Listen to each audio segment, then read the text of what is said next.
r/AskReddit, men of Reddit, what is a man's secret that you think every man should know? Don't touch your genitals after cutting jalapenos. If you put gold bond powder on your ballsack, you will spend the rest of the day feeling like you have made love to wind itself. It's wonderful. It's like a breath mint for your balls. If you find yourself about to cheat, fuck it first, you'll then realize you really don't want to do it. WD-40 is not a lubricant. The WD stands for water displacement. It will get rid of your squeak temporarily but evaporates quickly. Use a spray liquid silicone and give that WD-40 to your grandma. Source: I'm an elevator mechanic. When you shave your pee, use conditioner instead of shaving cream. It prevents any razz or burn.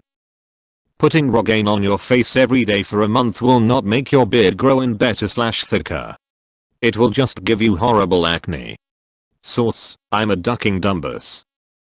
Tips for new fathers: invest in a nice set of precision screwdrivers and keep them on top of the fridge or somewhere where you can easily access them.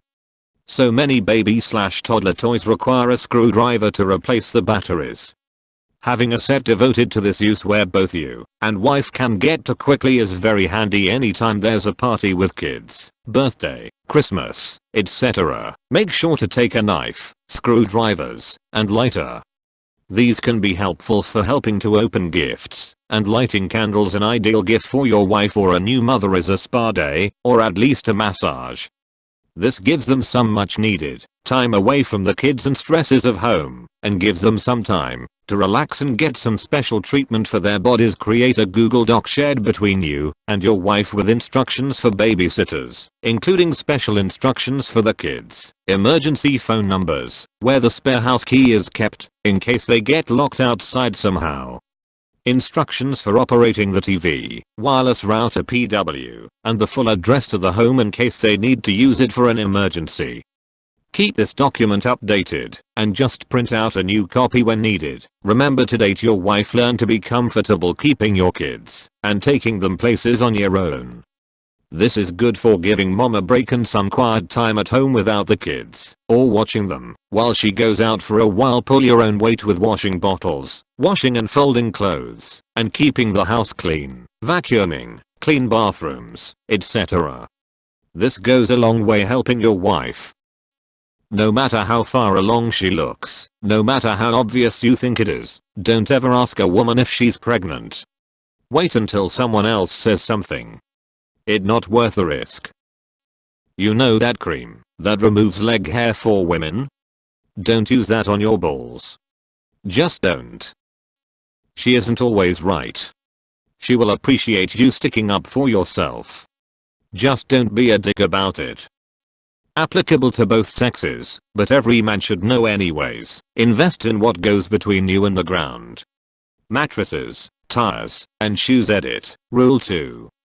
Don't seek approval from anything other than your own moral code. Keeping your fingernails neat and trimmed is a sign of sexual intelligence. No girl wants you venturing around her nether regions with jagged talons.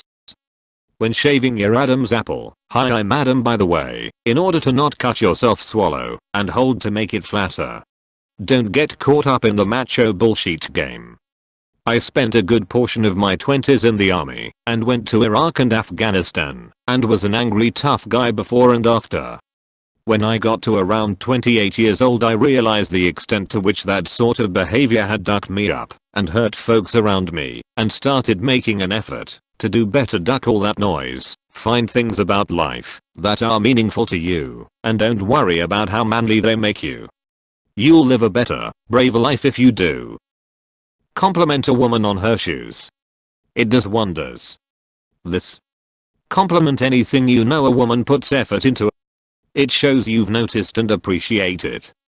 Whether they did it for themselves or an interest, they can still take that compliment to the bank. Compliments work well in everyday social interaction, but I've also found that if you're out at the bars downtown, a legitimate compliment goes a long way to pique their interest in you. Part of it is because girls get hit on with some shitty line, or a guy buys her a drink expecting he's owed something. A compliment in passing is a good way to show you've noticed the effort, but keep walking with your friends to another part of the bar. Just do it. This is a good non-threatening way to see if she's interested. It only takes seconds for someone to determine visually if they're interested. If you catch her looking more than a few times when she's with her friends, it's probably safe to say you can approach and talk a little. She's watching you interact, what you've ordered, how you dress, your status with the group, status of the group, if you're laughing, and the off chance you might be gay. It's not a bad thing. It creates a dip in expectations if she's attracted to you, so when you do go to talk to her and her friends, always include the friends. Don't be a horn dog as clown, and you show interest in women. The compliment from earlier with compounded interest in her friends, bring those expectations and her interest in you way higher than if you were to approach as a douche bro. I don't know why I turned this into an advice rant. Edit 1. Punctuation and grammar. That getting married for the 6 is like buying a 747 because you like peanuts. Broken light bulb that you can't unscrew. Cut a potato so you have a flat face, then press it into the broken glass edges of the bulb. Turn potato to unscrew bulb without any cuts to the fingers or a rude electric shock. Note: make sure the light switch is off. Don't be fooled by the looks of a person, male or female. The most innocent looking person can be evil. The majority of the time, a woman doesn't want you to solve her problems when venting to you. Rather, she just wants you to listen to said problems/issues. I read a book written about a bunch of polls taken by women. The whole thing really helped me understand the differences in how men/women think. Edit: for those curious, here's the book I'm talking about. It is written by Jeff and Shaunti Feldman. Shaunti wrote a book called For Women Only, and it was based off polls from men talking about how they think. Shaunti's book was so popular, Jeff decided to make one for women. And at only 200 pages and $10 for each, it's a real easy read. I hate reading, and I read both of them. Trimming your beard will make it look thicker and fuller. Same goes for thinning hair on your head. Growing either long makes the thinning more noticeable. A nicely trimmed and maintained beard looks good. A wild and unkempt neck beard looks trashy. Also, a little light cologne worn properly every day will make people like you without even truly understanding why. Edit: for reference, I use 1-2 sprays on my wrist, then rub it against the other wrist and behind my ears. It creates a faint cologne aura by putting it on your wrists instead of your chest. Less actual smell, but a larger scent radius. Behind the ears is for hugging folks. When a bro splits with a chick he is rather attached to, don't instantly tell him that now he is free to duck random chicks the second you find out. For at least the first 2 nights, newly single brothers just want to sit there in silence, nurse beers, and smoke. Make that happen. Politeness and empathy is the key to all human interactions. Don't use being honest as an excuse to act like an ass. Being polite and honest are not mutually exclusive. If you say things like "at least I'm not bullshitting you," or "I just say what I feel to excuse bad behavior," you are doing it wrong. Being nice to people and having manners isn't being fake. It's being an adult. Also, women are people too.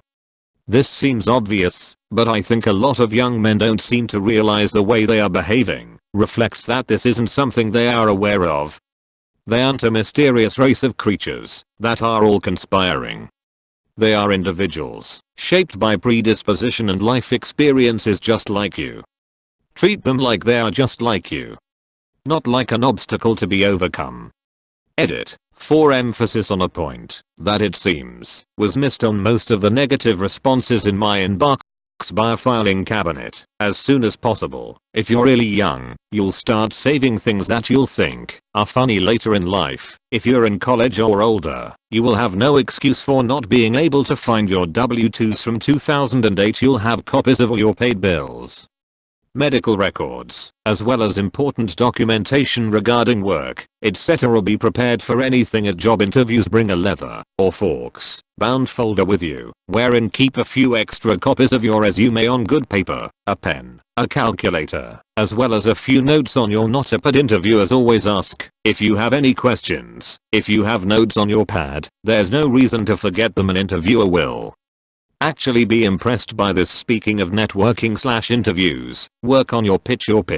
When people say tell me about yourself, you'll have a nice 1 to 2 minute quick intro about who you are, where you went to college, brief chronology of where you've worked, where you go to grad school, and what your interests are. When people ask you a question, answer, and then ask them one back, and listen. Get a spare copy of your car key made. Hopefully that will fit in your wallet. Get spares of all of your keys made, and have them on a separate keychain. That way, when you're getting ready for that big interview, and you can't find your keys, they're in the pants you wore yesterday, BTW, you won't freak out and panic. You have a spare set. No worries if you have a job interview.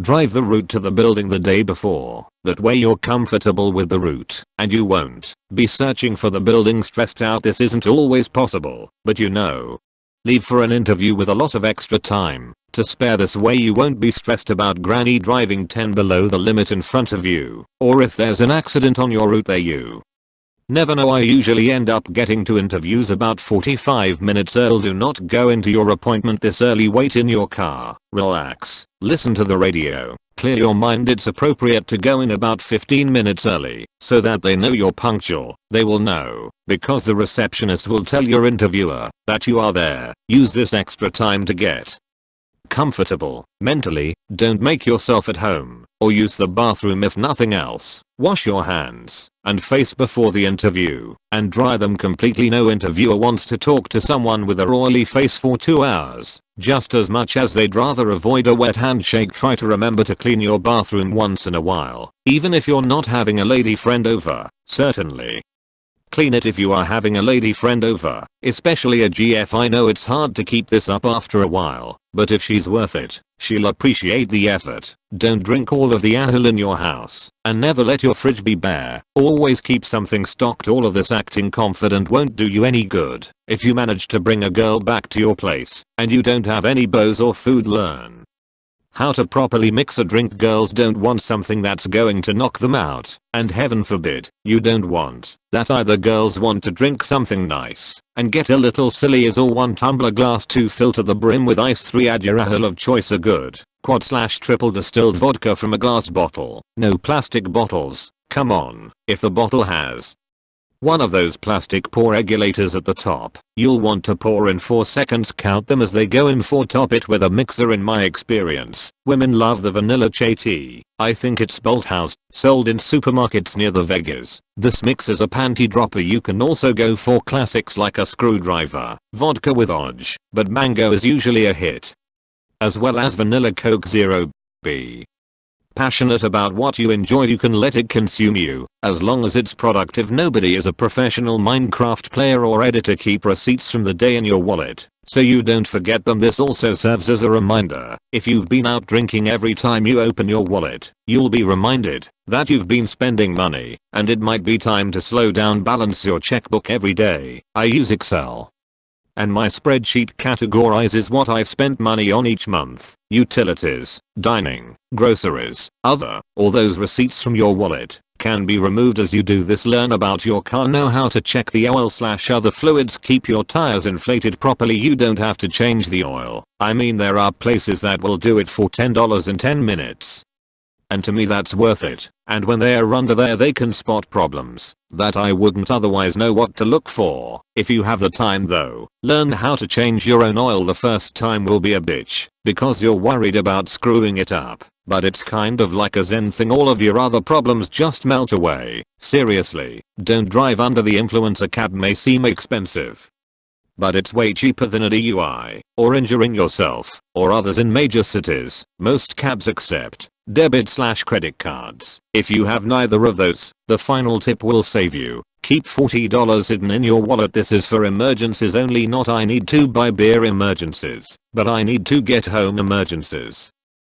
Edit. One last one. If you feel like there's something wrong with you, for Christ's sakes go to the darn doctor. There's no reason to be a hypochondriac, but anything having to do with your junk, your ass, your head, or knees, you're going to need these parts for a while. Take care of them. Edit #2. Apparently that wasn't the last one. Be self-reliant. You will have friends and family in your life who will love you and do their best to you, but remember that at the end of the day, the only person who is there to watch out for you is you. Save some of your paycheck. Okay, if you're making minimum wage right now, it's tough, but when you get your first real job, you're going to be tempted to do more things with it. Cable TV, a better car, a bike, better food, new clothes. Don't have 4-5% of your paycheck go into a 401k plan. Most good companies have matching program. Have another $50 to $100 go automatically into a savings account every paycheck. On the day it's deposited in your checking, it will definitely suck at first, but after a while you'll get used to it. And, bonus, you're saving money for emergencies. Third and final edit.